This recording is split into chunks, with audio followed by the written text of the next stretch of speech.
ओम अज्ञानतिमिरन्धस्य ज्ञानाञ्जनशलाकाय चक्षुरुन्मिलितं येन तस्मै श्रीगुरुवे नमः। श्रीचैतन्यमनोभीष्टं स्थापितं येन भूतले स्वयं रूप कदा मह्यं ददाति स्वपदान्तिकं। वन्देऽहं श्रीगुरून् श्रीयुतपदकमलं श्रीगुरून् वैष्णवांश्च श्रीरूपं साग्रजातां सहगण रघुनाथान्वितं तं सजीवं साद्वैतं सार्वधूतं परिजनासहितं कृष्ण चैतन्य देवं श्रीराधा कृष्ण पदान् सहगण ललिता श्री विशाखान्वितांश्च नमो विष्णुपदाय कृष्णपृष्ठाय भूतले श्रीमते भक्तिवेदांत स्वामिनिति नामिने। नमस्ते सरस्वते देवे गौरवाणी प्रचारिणे निर्विशेष शून्यवादी पाश्चात देश तारिणे। हे कृष्णा करुणा सिंधु दीन बंधो जगतपते गोपेश गोपिका कांत राधा कांत नमोस्तुते।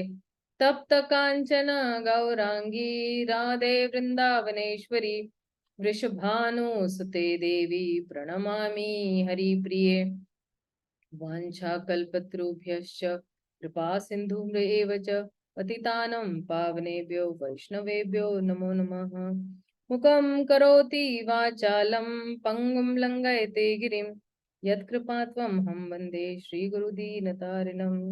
हरे कृष्णा कृष्णा कृष्णा हरे हरे, हरे Ram Ram Ram Hare Hare. So I welcome you all for the Wednesday Bhagavad Gita class. Let me just share with you the screen. If you remember, last time His Grace Radha Pramod Prabhu had completed the 15th shloka, and we were going to move on to the 16th shloka, 2.16, second chapter, 16th shloka. So yeah, maybe you all can just repeat after me. Nasto vidyate bhavo न भावो विद्यते सतः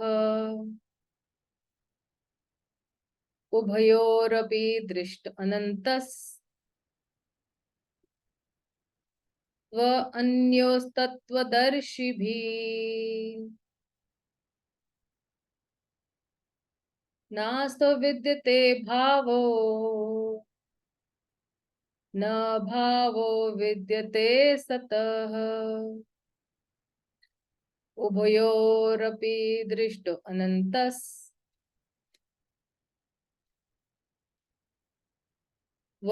अन्योस्तत्त्वदर्शिभिः। नास्तो विद्यते भावो न भावो विद्यते सतः उभयोरपि दृष्टो अनन्तस्त्व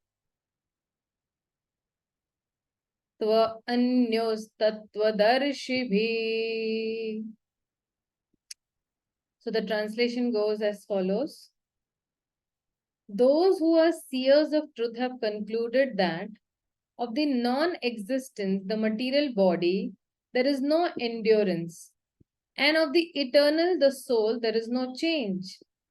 This they have concluded by studying the nature of both.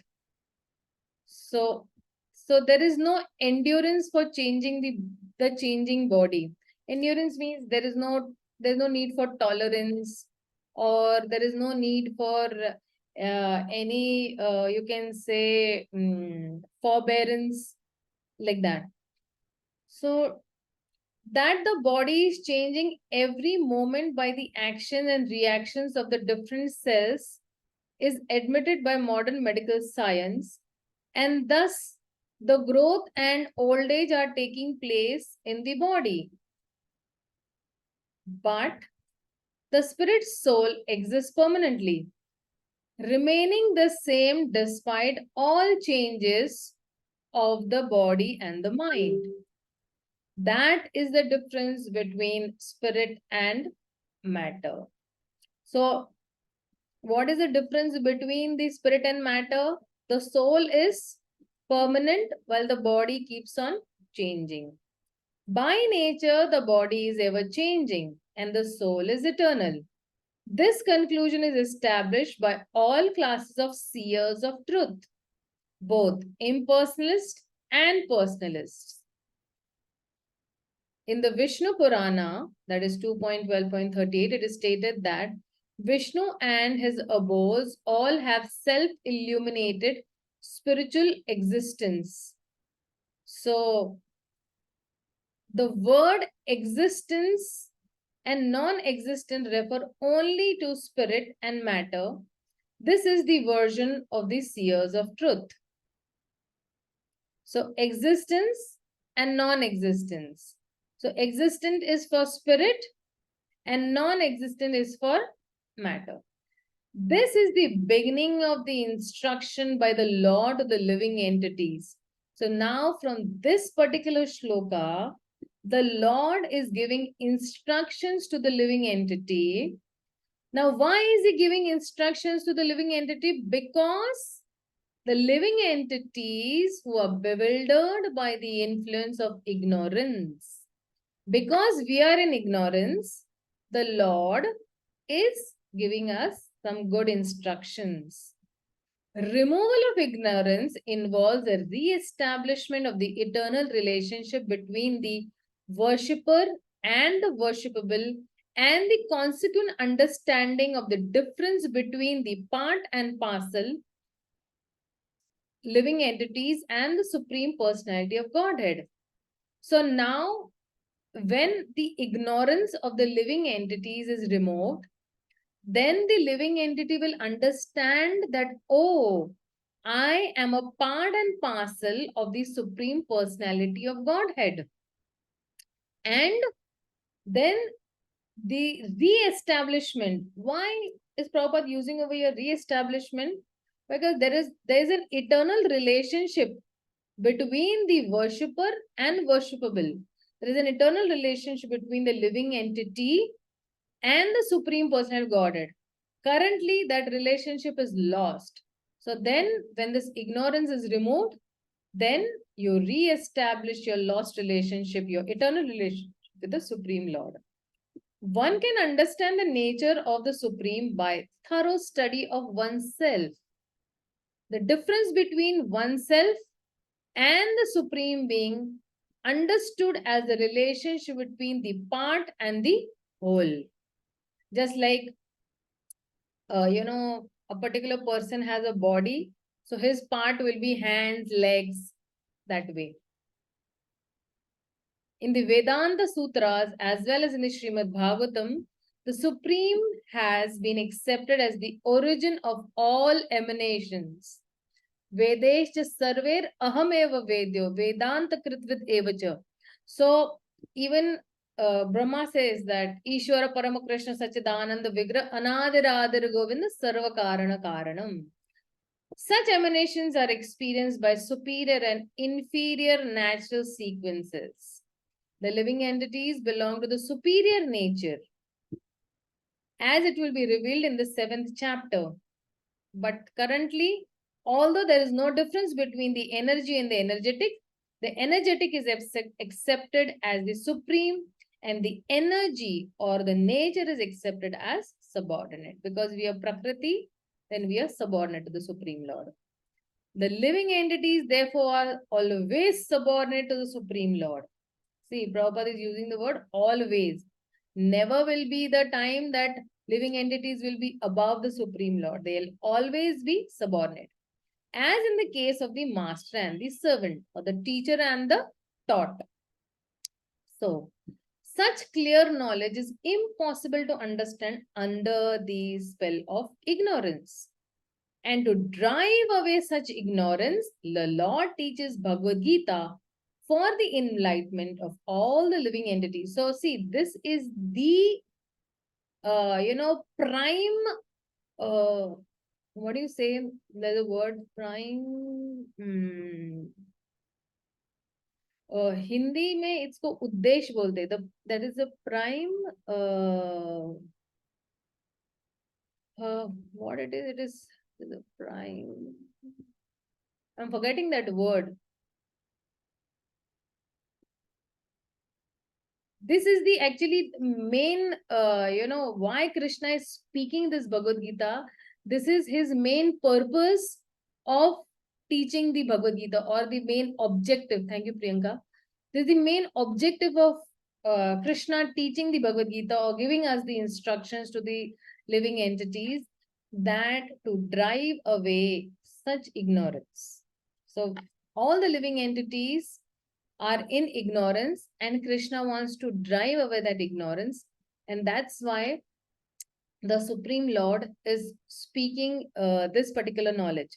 So now if you see in the 15th chapter, I'll just give a little synopsis of the 15th shloka, where the focus was on a higher goal of liberation. And that's why Krishna is saying, Arjuna, that please come out of these dualities of happiness and distress. And Krishna is, for the first time, he mentions a spiritual goal, liberation. And by performing, the prescribed duties, when we'll obtain knowledge, and then knowledge is a prerequisite for liberation. So, the eligibility for liberation from material bondage is that we tolerate, and we'll be steady into our prescribed duty. So where, Krishna says, Krishna gives, different this of tolerance, that okay, you tolerate. Arjuna is advised to persevere his duties even at the cost of fighting with his family members. Srila Prabhupada, in that particular 15th shloka purport, he's saying that even Chaitanya Mahaprabhu renounced his wife, and he took sannyas at a very early age for the preaching mission. So now if you see from the 16th shloka onwards to the 25th shloka, Krishna will be mentioning what is the vision of the seers of truth, where he says in the 16th shloka, Tattva Darshina, vision by those who view this particular world based on scriptures. So there are 4 points, Krishna will be mentioning. That one point will be that when a particular person has a clear vision, it helps one to avoid lamentation on a bodily platform. Especially in the 16th shloka, Krishna is saying that if you have a very clear vision, then you will not lament on bodily platform. Why? Because there is no death for the soul, and there is no endurance for the body. So this will imply even to the Kauravas, because Kauravas cannot escape death even if Arjuna does not kill. Krishna will definitely kill them. So and 17th, 18, 19, 20, they'll say that, Krishna will say that, okay, if one can see that no sin is involved in such a violence, but this violence is done under the direction of Krishna, and this violence is done with the knowledge of the body and the soul. So that is why even if the body changes, there is no loss. Change of the body is compared like to the change of the dress. And Krishna will again, give the knowledge of the soul, where he will give the characteristics of the soul, where he will say that, okay, the soul cannot be cut, the soul cannot be burned, the soul cannot be drowned, the soul cannot be withered. So this particular 16th shloka, the theme of this particular shloka is that it gives a vision of the seers of truth. Because as Prabhupada mentioned in the purport, he's saying that it is the beginning of the instruction by the Lord to the living entities, because the living entities are bewildered by the influence of ignorance. And that is why, what is the ignorance? Because of the non-existent material body, there is no endurance, and of the eternal soul, there is no change. So Prabhupada in the purport is mentioning the difference between body and spirit, or matter and spirit. So the body, modern scientists, they're admitting that it is changing every moment. That is the truth. And the spirit soul exists permanently despite of all the changes of the body and the mind. So, and who all agree this? The personalist and the impersonalist. They all are agreeing to this particular fact. And even in Vishnu Purana, the supporting reference is Vishnu Purana, where Vishnu and all his abodes have a self-illuminating spiritual existence. So these two words, existence and non-existence, they refer only to spirit and matter. So, under the influence of ignorance, what is the ignorance that the living entities are? They're identifying with the matter. Identifying with matter means, I have given you all this example previously also, if you'll remember that rickshaw and BMW car example. So sometimes some people identify, or people identify with Bollywood heroes or Hollywood heroes or heroines. And sometimes people identify themselves as God also. So this is the biggest, these are the two biggest kinds of ignorance or misgivings, that a particular person identifies himself with matter and he identifies himself with God. So then Krishna is saying that, okay, because the living entities who are my own part and parcel, who are my own children, then as a loving father, I should remove their ignorance. So that's why Krishna is coming and giving us these instructions to re-establish our relationship, our eternal relationship rather, with him. And he's going to give us the correct understanding of that duality, because this consequent understanding of the difference between the part and the parcel living entities and the supreme personality of Godhead, then he's giving a correct understanding that, see, you are the servant and I am the master. You are the worshipper and I am the worshipable. So that knowledge Krishna comes and he gives, and he will be giving us even the understanding of the his own supreme nature. So how will somebody understand the nature of this supreme person? Then when somebody studies about oneself, he understands the difference between himself and the supreme Lord, and understanding that, okay, I am the part and the supreme Lord is the whole. And the supreme the supreme Lord, he accepts the supreme Lord as the source of all the emanations in the Vedas. And Srimad Bhagavatam was also, giving that, yes, the living entities are superior by nature.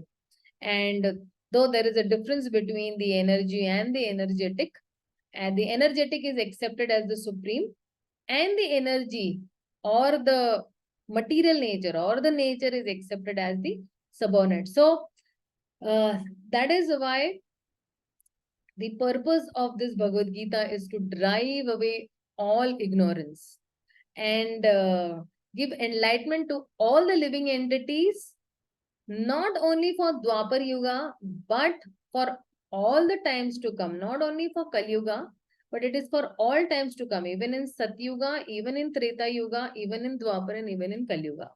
So this is what the Supreme Lord is telling in this particular shloka. And now if you see from,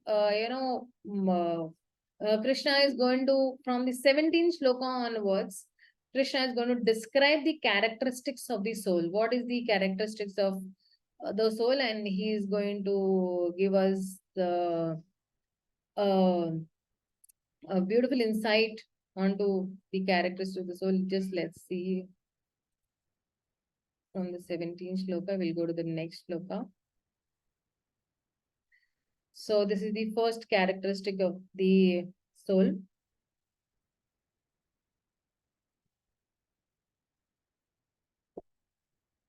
Avinashi tu tadvidhi yena sarvamidam tatam. vinasham avyayasya na kaschit kartum arhati avinashi tu tadvidhi yena sarvam idam tatam vinasham avyayasya yasyasya na kaschit kartum arhasi avinashi tu tadvidhi yena sarvamidam tatam vinasham avyayasyasya na kaschit kartum arhati.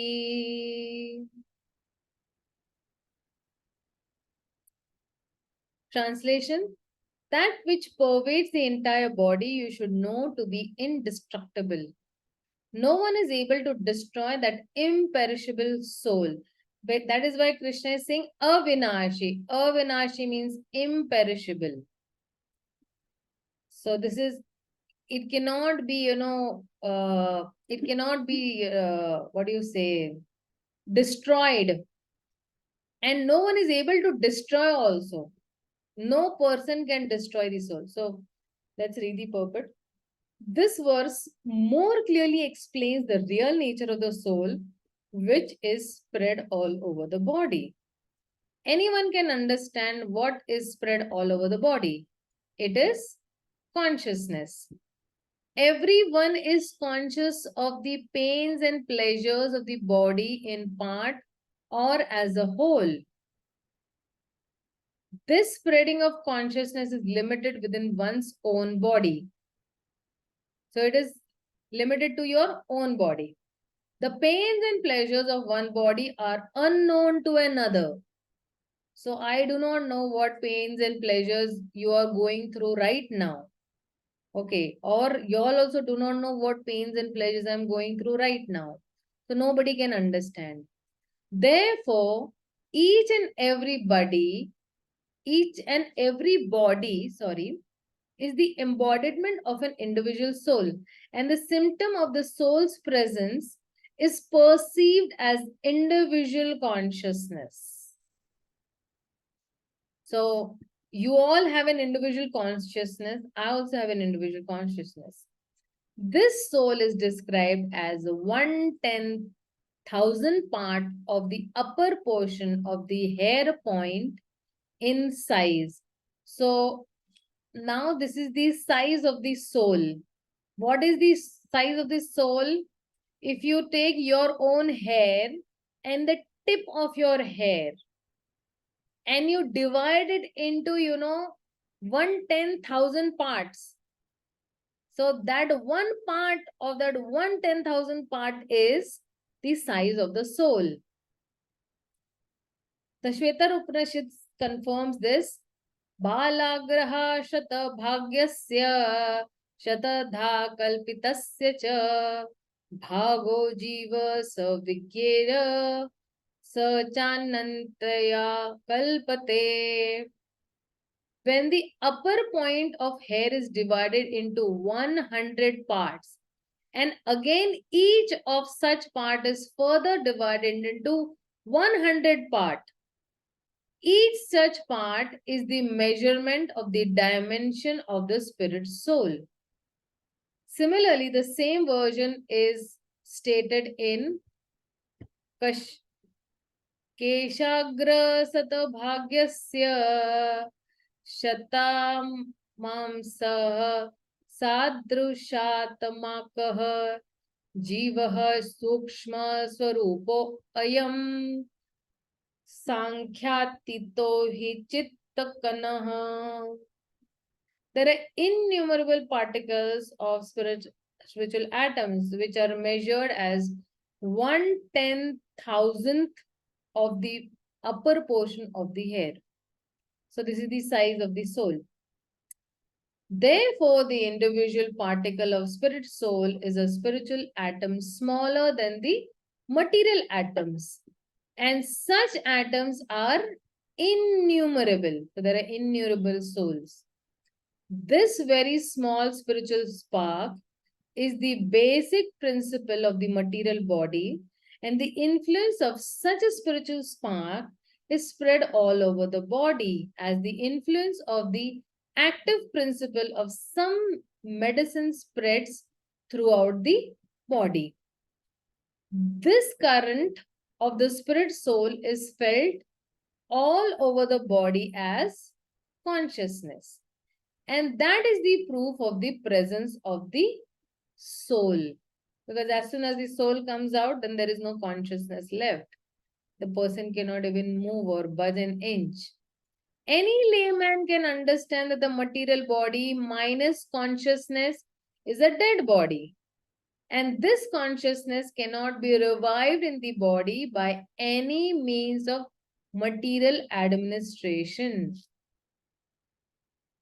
Therefore, consciousness is not due to any amount of material combination, but to the spirit soul. In the Mundaka Upanishad, the measurement of the atomic spirit soul is further explained. Esho anur atma chetasa viditavayo yasmin pranaha panchadha samavivesha pranateschittam sarvam otam prajanam yasmin vishuddhe vibhati esha atma. The soul is atomic in size and can be perceived by perfect intelligence. So see, atomic in size and how it can be perceived, it can be perceived by perfect intelligence. The atomic soul is floating in 5 kinds of air: prana, apana, vyana, samana, and udana. Is situated within the heart and spreads its influence all over the body of the embodied living entities. When the soul is purified from the contamination of the 5 kinds of material air, its spiritual influence is exhibited. The Hatha Yoga system is meant for controlling the 5 kinds of air encircling the pure soul by different kinds of sitting postures, not for any material profit. So generally Hatha Yoga is not meant for any material profit, but generally people use it for the material, but for liberation of the minute soul from the entanglement of the material atmosphere. So the constitution of the atomic soul is admitted in all Vedic literatures, and it is also actually felt in practical experience by any sane man. Only the sane man can think of this atomic soul as all-pervading Vishnu Tattva. The influence of the atomic soul can be spread all over a particular body. According to Mundaka Upanishad, this atomic soul is situated in the heart of every living entity. And because the measurement of the atomic soul is beyond the power of appreciation of the material scientists, some of them assert foolishly that there is no soul. Because the scientists cannot see that the soul exists or not, because they go for with pratyaksha pramana. So they are thinking that, okay, because we cannot see the soul does not exist. The individual atomic soul is definitely there in the heart along with the super soul. And thus all the energies of the bodily movement are emanating from this part of the body. The corpuscles which carry the oxygen from the lungs gather energy from the soul. When the soul passes away from this position, the activity of the blood generating fusion ceases and stops. Medical science accepts the importance of the red blood corpuscles, which it cannot ascertain that the source of energy is the soul. Medical science, however, does not admit that the heart is the seat of all energies of the body. There are many things that medical science does not admit. Such atomic particles of the spirit soul are compared to the sunshine molecules. In the sunshine, there are innumerable radiant molecules. So when you see, early morning when the sun rays are there coming into your window, you see many molecules, Similarly, the fragmental part of the Supreme Lord are atomic sparks of the rays of the Supreme Lord, called by the name Prabha or superior energy. So whether one follows Vedic knowledge or modern science, one cannot deny the existence of the spirit soul in the body. And the science of the soul is explicitly described in the Bhagavad Gita by the Supreme Personality of Godhead himself. So the Lord is describing now the science of the soul. And why is the Lord explaining all this? So that Arjuna comes out of his bewilderment, he comes out of his ignorance, the living entities come out of the ignorance. And that is why, if you see that in this particular 17th shloka, Krishna is saying that the soul cannot be killed and the body cannot be saved from death. And over here, Prabhupada is mentioning about the, what is the essence of this whole, purport. The essence of this whole 17th purport is that what is the nature of the soul? What is the symptom of the soul? That it has got individual consciousness. And this individual consciousness is spread all over the body. How can one experience that? When somebody has pain, somebody is experiencing some happiness or pleasure, he is able to experience that. And each and every body is the embodiment of an individual soul. So one cannot perceive somebody else's pain, or somebody cannot experience somebody else's pain. The first person cannot experience the second person's pain, or the second person cannot perceive the first person's pain. And then the size of the soul is mentioned by Srila Prabhupada, that it is 1/10,000 part of the tip of the hair. And in the Mundaka Upanishad also, the size of the soul is given, the life airs are given, the purification of the soul is given. So purification of soul is that when the soul is purified from this contamination of all the 5 kinds of material air, then its spiritual influence is exhibited very nicely. He becomes reinstated in its own original constitutional position. So that is why the influence of the soul is all over the body. Because if I say that material body, Prabhupada is mentioning in the purport, he's saying that if you material body, you minus the consciousness, then it is as good as a dead person. And that is why Prabhupada is giving 2 analogies to explain this. He's giving the active principle of the medicine. So when somebody is eating a medicine, then it is spreading all over the body, right? Similarly, the current of the soul is felt all over the body as consciousness. So the consciousness is like the current. And Prabhupada is giving the second example of the sun. It's pervading the entire universe and it is maintaining it. Similarly, this light of the soul is also maintaining the whole material body. And that is why Prabhupada concludes that he says that this conscious is not due to any amount of material combination. And this cannot be revived by any material administration.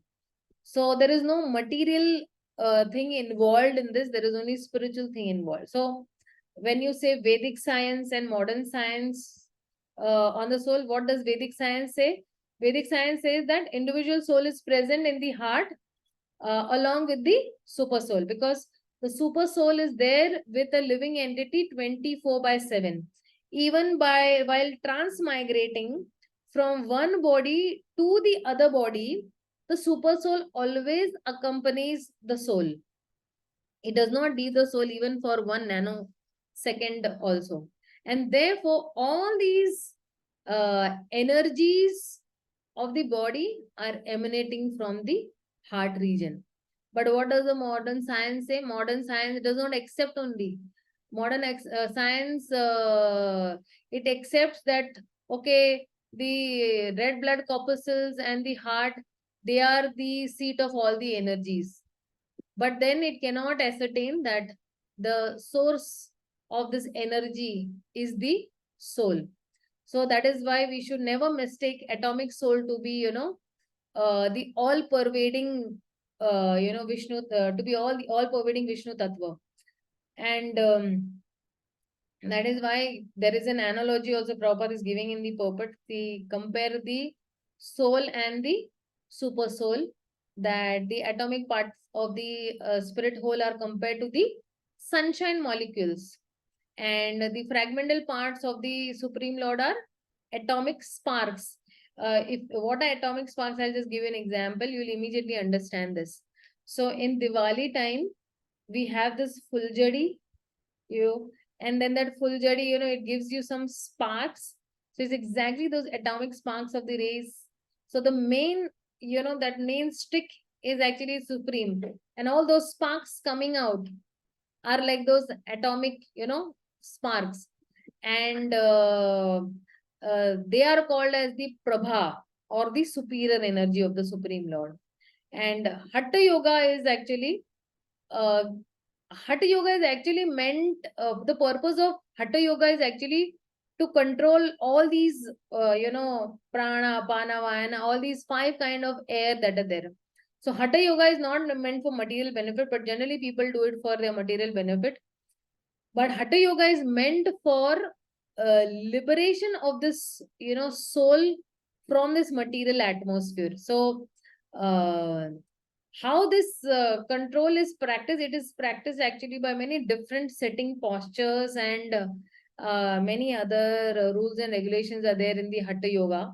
So the Hatha yoga also says that, sitting on a kusha grass and sitting in this direction and sitting in such a posture, facing the sun, facing the moon, many other, rules and regulations are there, and that's how Hatha yoga is practiced. So Krishna in this particular shloka is giving the very first characteristic of the soul, that the soul cannot be killed. And further, he will say that the body cannot be saved from death. In the 18th shloka, he will be saying that the body cannot be saved from death. The body one day has to die. You cannot prolong the body's lifespan, but for sure the body will transmigrate from one body to the other body. So in the 18th shloka, we'll see it next Wednesday, where Krishna will give the distinction between the body and the soul, and how Arjuna should overcome his lamentation, how the soul is important, but not the body is important, and what is the, practical application. So if I say the if I say that there is what is the practical application of what we have seen over here is that mm, uh, we need to come out from our ignorance, because since the 16th chapter, the 16th text and the 17th text, it is giving us the vision of the seers of the truth. So those who are seeing the truth, then they will not lament. Those who are seeing the truth, then they will not be influenced by ignorance. Those who are seers of the truth, then they will always know that the soul cannot be killed and the body cannot be saved from death. So they will know, okay, what is the nature of the soul, those who are the seers of the truth. Okay. So, any questions, any queries? I'm just unmuting everybody because I muted everybody.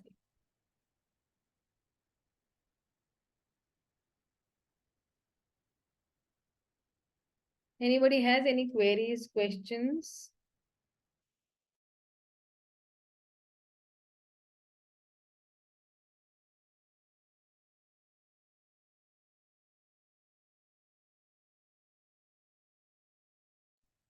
Anybody has any queries, questions, doubts?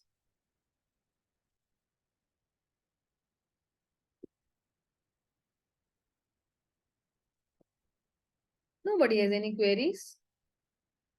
Okay, then I'll go to the 18th shloka.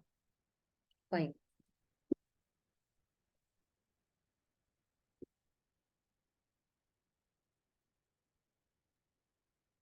Antavanta ime deha nityasyokta sharirina anashino aprameyasya tasmadyusya vyabharata. Sorry, this tasmad yudhyasva bharata. Antavanta ime deha nityasyokta saririna anashino aprameyasya tasmad yudhyasva bharata. Let me just see the translation. The material body of the indestructible, immeasurable, and living entity is sure to come to an end. Therefore, fight, or descendant of Bharata. So see, Antavanta, perishable, Aprameyasya, immeasurable. Okay. And Anasinaha, never to be destroyed. And then, what is the soul? Nityasya. Nitya means eternal. Okay. Okay. The material body is perishable by nature. It may perish immediately or it may do so after 100 years. So, see, some people have a lifespan of 100 years. Some people have some maybe 110 years also. But it is perishable. It is a question of time only. There is no chance of maintaining it indefinitely. But the spirit soul is so minute that it cannot be even seen by an enemy. So say nothing to be killed. As mentioned in the previous verse, it is so small that no one can have any idea how to measure its dimension. So from both viewpoints, there is no cause of lamentation, because the living entity, as he is cannot be killed, nor can the material body be saved for any length of time or permanently protected. The minute particle of the whole spirit acquires this body, material body, according to work, and therefore observance of religious principles should be utilized. So, why is Krishna giving this knowledge to Arjuna? That see, this is, not permanent, and, it has to perish anyway. He is actually talking from, the Kauravas' point of view. The Kauravas will definitely be killed. If today they will not be killed, it's only a matter of time that tomorrow definitely they have to die. They have to give up their old bodies and take up new bodies. In the Vedanta Sutras, the living entity is qualified as light because he is part and parcel of the supreme light. As sunlight maintains the entire universe, so the light of the soul maintains this material body. As soon as the spirit soul is out of the material body, the body begins to decompose. Therefore, it is the spirit soul which maintains this body. The body itself is unimportant. Arjuna was advised to fight and not sacrifice the cause of religion for material bodily considerations. This is what actually even Krishna is telling Arjuna, that don't lament, Arjuna was not ready to fight firstly. So he's saying, why you want to sacrifice, because you will incur sins, or, what about your grandfather, Bhishma or Drona, or, they are your superiors. But if they'll not be killed today, they'll have to die tomorrow. because they have to give up their old dress and accept a new dress. So that's why Krishna is telling Arjuna that you fight on this basis, at least you fight. So in in this 18th shloka, Prabhupada is telling that, see, Krishna is telling that this body is perishable by nature. So either it will be perished by 50 years or 100 years. And one acquires body according to one karma. Whatever karmas we have done, we will acquire a particular body according to our own karmas. So say for example, somebody likes to eat a lot. So then he gets the body of an elephant. Somebody likes to sleep a lot. He gets the body of a bear. Somebody wants to stay naked all the times. Okay, he gets the body of a tree. So the body is perishable by nature. The soul is indestructible. The soul cannot be destroyed, or the soul is immeasurable because it is too small to be measured. So how is this verse helping Arjuna to overcome his lamentation and that compassion, or you can say material compassion that he had? He's saying, Krishna is saying that, see, because this living entity cannot be killed, so you have nothing to lament for. And nor can this material body be saved for any length of time. So why are you having so much material compassion?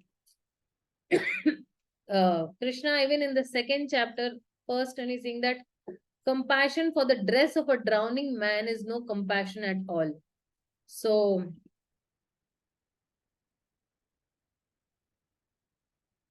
then if the body is not important, then what is important? The spirit soul is important, not the body. Why? Because as soon as the spirit soul is out the body begins to decompose. And that is why now Krishna is advising Arjuna, based on this particular verse, that you fight. You do not sacrifice for the cause of religion, for any material bodily designations or bodily considerations. And that is why uh, Krishna is again and again, in 19, 20, 21 till 25, he's going to give that same again and again, same points of the body and the soul from different angles. So to convince Arjuna, because sometimes what happens now, if you see even our small children, they become, sometimes if they become very stubborn, then what do? We try to explain that small child from different angles. No, this is not good for you. This is not, right for you. This is not good for your health. But the stubborn child does not agree, right? So then so many different angles we give him, and then somewhere, with a little disheartened, heart, he will agree. Though he's not convinced what we are saying, but he will, okay, nonetheless, he will say, okay, mama, fine. But that stubborn nature, of the child does not allow. No, no, no. He gives his own arguments, and then, I'll give my own arguments, and I have to give him different angles that, okay, this is not good for you. So that's how, Krishna also is dealing with Arjuna in the same way, because Arjuna is also presenting many arguments, and Krishna is also giving why you should fight. Arjuna is giving his arguments that no, I don't want to fight. Krishna is going to say why you should fight. So from many, many angles, Krishna is going to give him, different reasonings that why you should fight, and why you should not give up fighting. So we'll see the 19th shloka. Maybe from next Wednesday, we'll just see the 19th shloka. Any more questions on this, or any more doubts, or any clarifications anybody wants on this?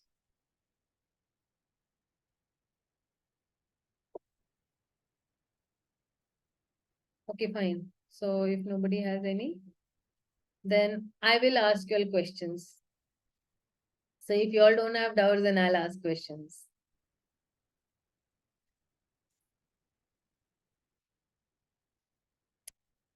So the first question is that in the 16th verse, so what is this verse giving a vision? What is the vision of this verse?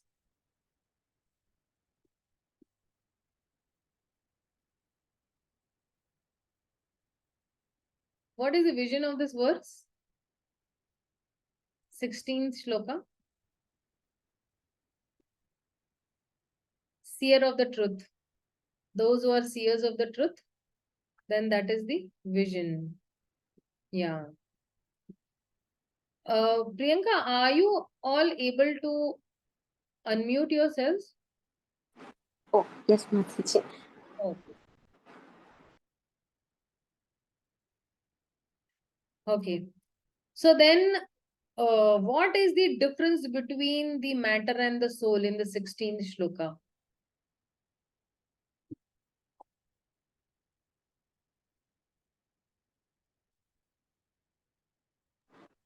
Matter is perishable, destructive, but soul is imperishable, indestructible. Yes. Okay. But something more?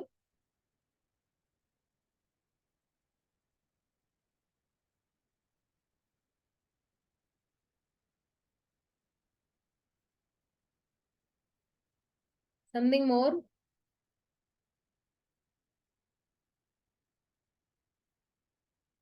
Body is changing every moment, but the spirit soul is existing permanently despite all the changes of the body and the mind. So, what are the two types of ignorance or the two kinds of ignorance that the living entities have?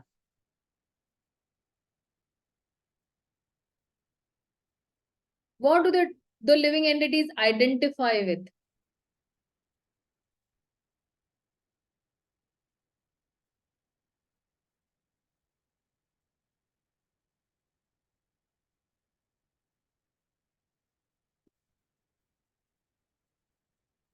The living entities, they are identifying with, firstly, they are identifying with matter. And the secondly, they are identifying oneself as God. So these are the two kinds of biggest ignorance that the living in. And then how to remove this ignorance then? How can somebody remove this ignorance?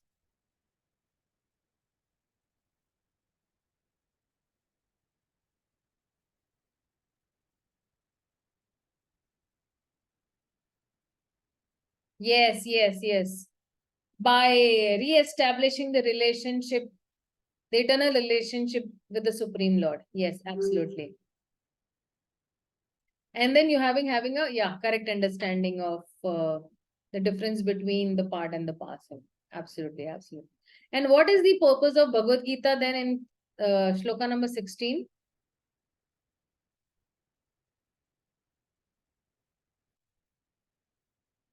What is the purpose of the Bhagavad Gita? To drive away the ignorance. Yes, to drive away the ignorance is the purpose of the Bhagavad Gita and give enlightenment to all the living entities for all times to come. Yeah, absolutely. Fine. So, dear devotees, thank you so much for all your patient hearing for 1 hour and tolerating me for 1 hour. We'll meet on next Wednesday. Hare Krishna, Hare Bol. Srila Prabhupada ki jai. Gaur Bhakta Vrinda ki jai. Hare Krishna. Hare Krishna. Hare Krishna, Mata. Hare Krishna.